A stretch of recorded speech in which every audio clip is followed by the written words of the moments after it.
byatangajwe cyangwa se ibimaze kuvugwa biciye mu nyandiko na Pastor Julienne Kabanda Kabirigi nyuma yuko ku mbuga nkoranyambaga hagiye hacicikana amagambo atandukanye abantu bamwe bakabivuga cyangwa se bakabisakaza mu izina rya Pastor Julienne Kabanda na Grace Room muri rusange.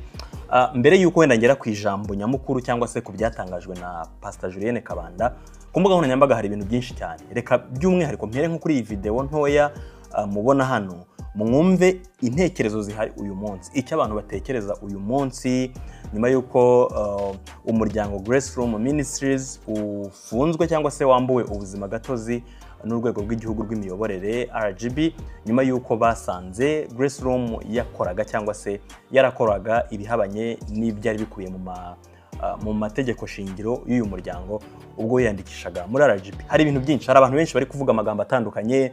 Bamwe bati n'ubundi Grace Room ibyo bakoraga ntabwo ari imbaraga z'Imana, aba bantu bakoranaga n'imyuka mibi n'amagambo mabi, amagambo babaza ba nyiri Grace Room, amagambo babaza abantu basengeraga muri Grace Room cyangwa se bagizweho impact iri positive na Grace Room. Ubwo hari abafashijwe, hari abahasengeye, hari abasengewe, hari abakundaga Julienne Kabanda cyangwa se abamukunda, kuko kugeza uyu munsi aracyahari nubwo Grace Room ifunzwe.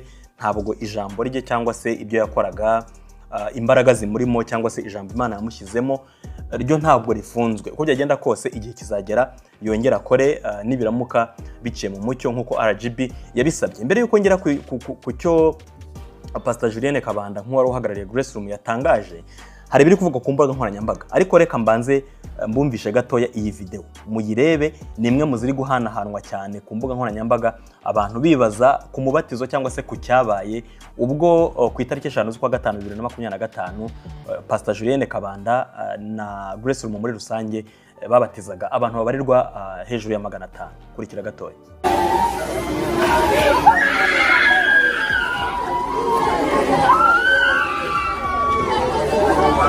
Abantu bava mu mazi nk'abavuye ikuzimu 100%. Abantu bavuza induru, sinzi iriya video bayibonye. Narayibonye. Reka mbabwize ukuri, buri munsi turavuga ngo abantu batangaho ibitambo mu Rwanda byaba mu isi y'umwijima bitagaragara muragatangwa n'injoro, ariko ikintu giteye ubwoba mu Rwanda nuko abantu bari gutanga ikuzimu. Ibinyamakuru muhari mukamamaza ibyo bintu, leta mubireba.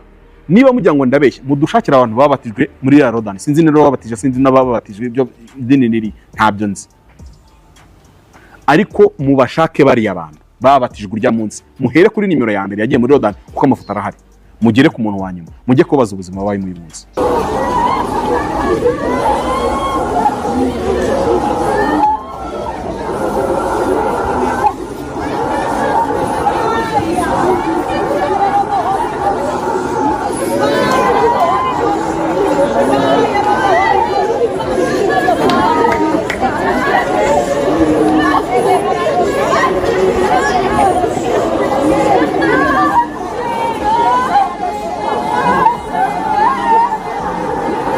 Aba bantu barapfuye mu bugingo, roho zageze ikuzimu. Nyamara murimo murishima ngo pastor ngo abatije ngo abantu ngo 500 mu gihe insengero zifunze. Mwavuze ngo abashumba b'ibigoryi mwatunaniye, murimo muratuma intama zirimo zibagwa ku karubanda bingana gutya. Ni hehe muri Bibiliya mu mateka y'itora, abantu biza amateka y'itorero, abantu mukuze mu Rwanda mwabaye mu nsengero na za kiliziya, nihe mwabonye umuntu wuzura umwuka wera agahebeba akavuza induru akamera gutya akigaragura nk'umupfuye, abantu barataka nk'abari gushya?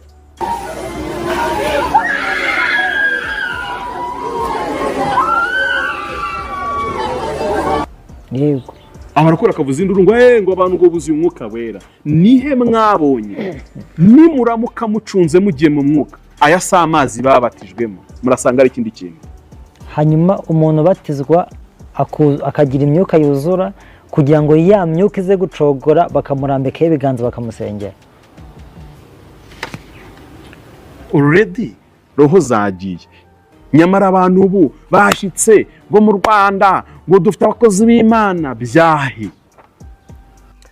Urabibona, ibi ni bimwe muri biri kuvugwa, ibi ni bimwe muri biri ku mbuga nkoranyambaga aho abantu bari kubivugaho amagambo atandukanye. Mbere yuko mbigiraho cyangwa se ngo ngire icyo mbibabwiraho mu biri kuvugwa, Pastor Julienne Kabanda kuri iyi tariki ya 13 Gicurasi 2025 amaze gusohora itangazo. Ni itangazo rigamije neza cyangwa se kumenyesha abakunda Grace Room cyangwa se abamukurikiye, abamukunze, abakunze inyigisho ze n'abanyarwanda muri rusange, nyuma yuko abonye ko hari imbuga nkoranyambaga nyinshi, haba kuri Facebook, kuri Instagram, ku rubuga rwa X rwahoze rwitwa Twitter n'ahandi hatandukanye, ku buryo hari n'ibinyamakuru bimwe na bimwe biri gufata amagambo yanditswe n'izi mbuga nkoranyambaga bagakotinga cyangwa se bakavuga mu itangazamakuru ko ibyatangajwe ari ibyavuzwe na Julienne Kabanda Kabirigi, kandi mu by'ukuri atari byo. Mu by'ukuri udashishoje, utarebye neza, ushobora gutekereza yuko konte ziri kwandika amagambo atandukanye asa naho agaragaza ko Pastor Julienne Kabanda Kabirigi yasubije cyangwa se hari icyo yavuze, hari comment yashyize ku bintu biherutse kuba ubwo ku itariki ya 10 kuwa gatandatu, ubwo ku itariki ya 10 Gicurasi 2025 ubwo RGB yafungaga Grace Room Ministries. Benshi bari gutekereza yuko ari Julienne Kabanda wanditse aya magambo asa naho arimo ihangana no kugaragaza yuko ibyamukorewe, icyemezo RGB yafashe we nka Pastor Julienne Kabanda nta kintu bimutwaye, binyuranye n'ukuri, kuko izi mbuga inyinshi za Julienne Kabanda. Itangazo amaze gushyira hanze rero riravuga iki? Riri mu Cyongereza n'Ikinyarwanda, ryasohotse ku rubuga rwe rwa kuri konte ye cyangwa kuri handle akoresha ya Instagram, aho yitwa PR_Julienne Kabanda, niyo konte ye bwite yo kuri Instagram, ndetse yatanze details zirambuye ku muntu ukeneye kumenya aho yamubariza cyangwa se ibyo yakwizera ko ari we wabitangaje. Ibi yabyanditse mu Cyongereza n'Ikinyarwanda, ariko reka mbasomere Ikinyarwanda nkuko namwe mubona iri tangazo. Yanditse agira ati: amahoro abe muri mwe, mfashe umwanya wo kubandikira mbasaba kuba maso, kuko hari benshi bakoresha imbuga nkoranyambaga banyiyitirira ndetse bakandika mu izina ryanjye bagamije kuyobya abantu. Mboneyeho kubamenyesha ko ku mbuga nkoranyambaga mfite Facebook ariyo Julienne Kabirigi, kandi nkoresha Instagram gusa PR_Julienne Kabanda, niyo mazina ye akoresha kuri Instagram. Agira konte ebyiri ze bwite, iyo kuri Facebook yitwa Julienne Kabirigi, hanyuma no kuri Instagram akaba yitwa ubwo ni nka Pastor Julienne Kabanda yanditse mu mpine, ni handle ye PR_Julienne Kabanda, niko yitwa kuri Instagram. Akomeza agira ati: nkaba nifuza kubamenyesha imbuga nkoranyambaga zakoreshwaga na Grace Room arizo Facebook aho bitwaga Grace Room Ministries, Instagram bakitwa Grace Room Ministries, YouTube ni Grace Room Ministries, kuri TikTok naho babagaho bakitwa Grace Room Ministries, ndetse no kuri X cyangwa se yahoze yitwa Twitter aho bitwa Grace Room. Mu by'ukuri ushishoje neza cyangwa se udashishoje ushobora kwitiranya ibintu biri gutabaka ku mbuga nkoranyambaga. Yasoje agira ati: Imana ibaha umugisha. Yari Pastor Julienne Kabirigi Kabanda, iyi kayo hagati ivuga Kabirigi ni izina rya papa we umubyara. Yabisugeze kubisobanuraho mu kiganiro. Hanyuma rero impamvu nkoze iyi comment cyangwa se impamvu basangije amakuru nuko ku mbuga nkoranyambaga hirya no hino hari amagambo menshi, harimo n'amagambo arimo amagambo mabi cyangwa se amagambo yumvikanisha ko ibyanditswe na Julienne Kabanda ari ukwishongora cyangwa se ari ukwerekana ko icyemezo yafatiwe nta kintu kivuze.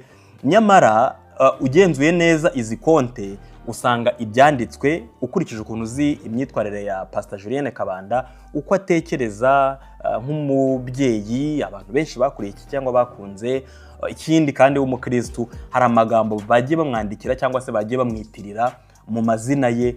Rwose uramutse ushishoje neza nawe wabona neza ko atari Pastor Julienne Kabanda Kabirigi wanditse ibi bintu. Hari konte yo kuri Twitter yitwa Pastor Julienne Kabanda,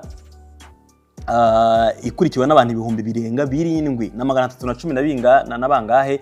Hakaba n'indi konte yitwa Pastor Julienne Kabanda, yo ikurikiwe n'abantu barenga 3,000. Nk'ingi ikurikiwe n'abantu 7,000 yagiye yandika amagambo atandukanye mu izina rya Pastor Julienne Kabanda, ku buryo ubonye umubare w'abayikurikira ukuntu ari benshi, ukabona nayo magambo ukuntu hamwe yagiye afata verses za Bibiliya akazishyiramo cyangwa akazifashisha, ushobora gutekereza yuko ibintu yanditse ari Pastor Julienne Kabanda wabyanditse, ariko sibyo. Ikindi, reka nsoreze ku byavuzwe cyane ku mbuga nkoranyambaga, aho bamwe bari kuvuga yuko umunsi wo kubatiza bariya abakristo mwabonye barenga 500, nibyo byatangajwe ko barengaga 500, ngo mu by'ukuri cyakoreshejwe ngo ni imbaraga z'ikuzimu, ngo ntabwo hakoreshejwe imbaraga z'Imana.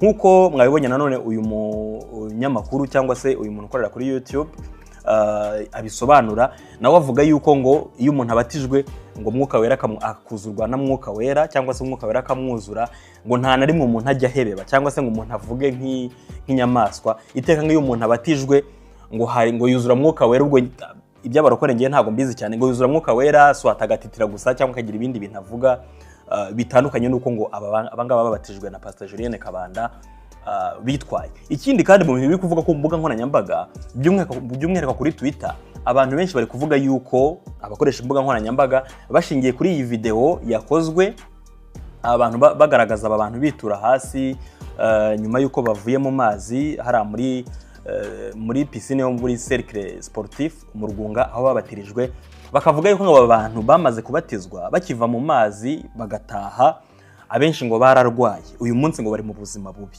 Iki kintu ntabwo Pastor Julienne Kabanda yigeze agikoraho comment. Mu by'ukuri iyo wagize ikibazo ku mbuga nkoranyambaga, hari ibintu byinshi wirinda kuvugaho, hari ibintu byinshi wirinda kugira igisubizo bitangaho kugira ngo biguhe amahoro, cyangwa se bikurinde kuba wagira ibintu utangaza bihabanye n'imitekerereze yawe cyangwa se n'imyumvire yawe ku bintu. Hano Pastor Julienne Kabanda byavuzwe yuko aba bantu mu kubabatizwa hakoreshejwe ngo imbaraga z'umwijima, we nta kintu na gito yigeze abivugaho. Ikindi, nubwo bavuze yuko ababatijwe na Pastor Julienne Kabanda ejo bundi ubwo Grace Room yabatizaga barenga 500, biravuga ko ngo barwaye. Ku ruhande rwa Grace Room nka institution ntacyo bigeze batangaza, ndetse biri kuvugwa nta comment n'imwe Pastor Julienne Kabanda yigeze abitangaho nkuko yabyanditse muri iri tangazo amaze gusohora umwanya muto utambutse. Mu by'ukuri ibica ku mbuga nkoranyambaga ni byinshi. Nanone muri ibyo ngibyo byinshi abenshi baba bagamije, buri muntu aba afite inyungu ze, buri muntu aba afite ikintu ashaka gutangaza cyangwa se icyo ashaka kugeza ku bamukurikira. Gusa umubare munini w'ibitangazwa ku mbuga nkoranyambaga udashishoje byakuyobya. Pastor Julienne Kabanda nubwo yagize ikibazo, nubwo hari ibyo tubahirije nk'uwari uhagarariye Grace Room Ministries, hanyuma RGB kaza kuyugara, niko abarundi bavuga, cyangwa se bakayishyiraho ingufuri bakaba bababujije gukomeza ibikorwa, nibaramuka bajuriye cyangwa se bagatanga ibisabwa kugira ngo babe itorero rizwi cyangwa ryemewe n'amategeko, ubwo bishingiye ku byo RGB yabategetse cyangwa se ibyo bumvikanya nabo. Nkeka ko mbere yuko babafungira barahuye cyangwa baricaranye cyangwa se baravuganye kuri telefone, simbizi. Ibyo ni ibireba izo institution zombi, RGB na Grace Room Ministries. Nkeka ko nibamara kubyubahiriza bakakora ibisabwa n'amategeko, bazasubukura imirimo bagakomeza gusenga cyangwa se bagakomeza ibikorwa byabo nta kabuza. Hanyuma nanone mushishoze cyane kuba Pastor Julienne Kabanda ari kuvugwa cyane muri iyi minsi, buri konti ya Twitter cyangwa ya Facebook, ya Instagram, ya TikTok, ubu buri muntu yemerewe gutambutsa ibyo ashaka, kandi ntabwo Pastor Julienne Kabanda ashobora gufata umwanya wo gusubiza buri muntu. Gusa igihari nuko yamaze kubereka imiyoboro ye bwite n'iya Grace Room. Nihagira igitangazwa kuri iyi miyoboro mujye mugifata nk'ukuri icyatangarijwe ahandi mu izina rya Pastor Julienne Kabanda cyangwa Grace Room. Iri tangazo ririmo kubabwira yuko mukwiye kukirengagiza cyangwa se mugagifata nkaho atari ukuri. Ikindi kandi, izi mbuga zindi zamwitiriwe yaramuka ikoreweho ibyaha yagenzwa ku giti cyayo, ntabwo ari Pastor Julienne Kabanda wabibazwa kubera ko yanagize neza akora itangazo ribisobanura. Ni gutyo bimeze.